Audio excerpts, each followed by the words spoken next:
This is Paul again with Missing Miles in National Parks, and today we are venturing into the heart of Yellowstone, a place where wild beauty meets the unknown. Don't miss more mysteries. Subscribe to Missing Miles in National Parks for more stories.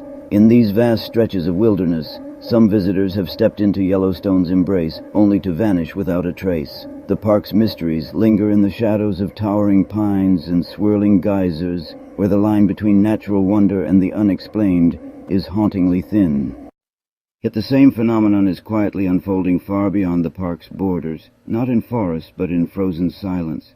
Glaciers, those slow-moving archives of Earth's memory, are beginning to speak. What was once a postcard-perfect wall of blue ice is more and more often revealing the face of someone who walked out of a family's life decades ago. No drum roll, no cinematic cue, just a body sliding into view as if the glacier itself decided to file a missing person report. One moment the mountain is quiet, the next it offers closure in the shape of a perfectly preserved parka. And it is happening everywhere. Pakistan, Peru, Switzerland, even the glaciers that fringe our own national parks.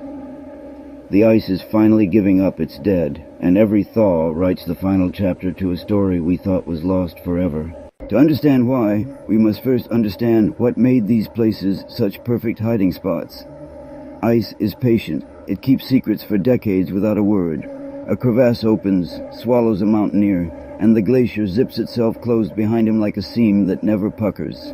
For years, sometimes generations, the body rests in a vault of perpetual winter. Temperatures far below freezing, oxygen scarce, bacteria non-existent. The conditions that once sealed the secret now, paradoxically, preserve the evidence.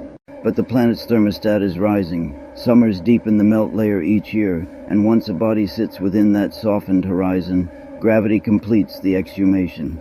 The morgue is defrosting drawer by drawer. In July 2024, high above the Biafo Glacier in northern Pakistan, villagers spotted something dark against the blinding white. From a distance, it looked like a boulder dislodged by the spring runoff. Closer inspection revealed a man sitting upright, knees bent, eyes closed, as if he had only paused to catch his breath. Pakistani authorities later confirmed what the family had suspected, yet hardly dared hope. The man was Nasiruddin, a farmer who had vanished during a land boundary hike 28 years earlier. His wool coat, still buttoned, enclosed a wallet whose laminated national ID card glittered like new. Rescuers carried him down the mountain on an improvised stretcher, the glacier having delivered him with the care of an undertaker who never forgot the assignment. Shift the map to the Swiss Alps, 1942. Marceline and Francine Dumoulin left their village to milk cows on a high alpine pasture and never returned. Their 7 children grew up imagining every possible fate: an accidental fall, a deliberate departure, a life restarted somewhere beyond the mountains. 75 years later, the Tsamfloran Glacier released 2 mummified bodies lying side by side. DNA tests erased all doubt. Francine still wore the floral dress she had left home in. Marceline's boots retained a pre-war polish. The glacier had not merely preserved flesh, it had kept a marriage intact, sealing them in an embrace that outlasted wars, governments, and entire lifetimes of wandering. In May 2024, researchers studying the retreat of Peru's Pastoruri Glacier noticed a lone patch of red against the ice. It was the Gore-Tex shell of an American climber last seen 22 years earlier. The body, frozen mid-stride, still had one boot locked into its crampon. Dental records confirmed an identity the family has asked to keep private. They flew home with an urn instead of an unanswered question. The lesson is the same whether the coordinates are Swiss, Pakistani, or Peruvian. No glacier is immune, no decade too old. Sometimes the ice does not wait for a slow melt. On August 18, 2024, Grant Marcuccio told friends he would bag a quick summit of McPartland Peak in Montana's Glacier National Park. A storm moved in faster than forecast. When search teams scoured the cirque, they found only rock and swirling snow. 1 week later, the edge of the Grinnell Glacier calved.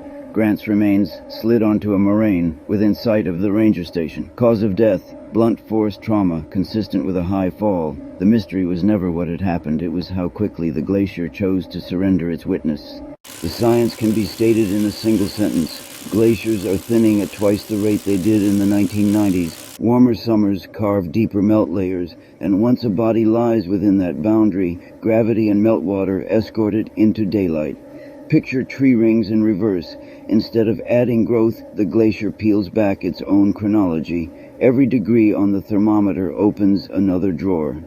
The phenomenon scales upward. Thwaites Glacier in Antarctica, dubbed the Doomsday Glacier, has nothing to do with missing hikers and everything to do with rising seas. Should it collapse, global waters would surge 10 feet. The same warming that threatens coastal cities is the exact mechanism exposing 1970s alpinists in the Alps. Same planet, same thermostat, different headlines. Each body sliding out of the ice is a quiet reminder that the clock is ticking, not only for polar bears, but for every unsolved mystery we once buried under snow.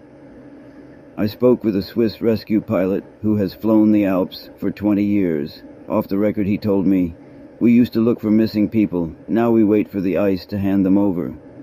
Spring briefings now include maps of retreat lines overlaid with decades-old missing person files. It is efficient, yes, and unavoidably macabre. For every headline, there is a family reading the same article over breakfast, suddenly hurled back to the year the person left.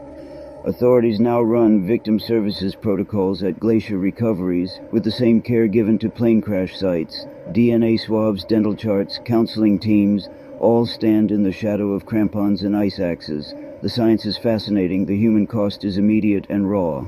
Glaciologists predict that within the next decade we will see remains emerge from ice frozen as far back as the 1930s.